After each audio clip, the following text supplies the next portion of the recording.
আল্লাহ বলেন না কোরআনে কোথাও তোমরা বেশি বেশি নামাজ পড়ো, 5 ওয়াক্ত নামাজের পর নফল নামাজ বেশি পড়লে ভালো। কিন্তু আল্লাহ তাআলা আলাদা করে বলেন না যে নামাজের রাকাতের সংখ্যা অনেক বেশি করো। হ্যাঁ, বেশিও করার চেষ্টা করতে হবে কোয়ালিটি ঠিক রেখে, কিন্তু এই আমলটা এমন আমল জিকির যেটার পরিমাণ আল্লাহ বেশি করে করতে বলেছেন।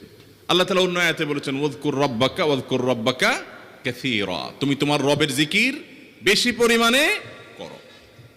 নবী করিম সাল্লাল্লাহু আলাইহি ওয়াসাল্লাম বলেছেন মাসালুল্লাযী ইয়াযকুর ওয়াল্লাযী লা ইয়াযকুর মাসালুল হাইয়্যি ওয়াল মাইয়িত, বুখারীর হাদিস। যারা জিকির করে আর যে জিকির করে না, এই দুই ব্যক্তির দৃষ্টান্ত এবং উপমা হলো জীবিত এবং মৃত মানুষের মতো। যে জিকির করে সে জীবিত মানুষের মতো, যার মধ্যে আল্লাহর জিকির নাই সে হলো মৃত মানুষের মতো। কারণ তার রূহ, তার আত্মা এটা আল্লাহর সাথে কানেক্টেড না, এটা ডিসকানেক্ট।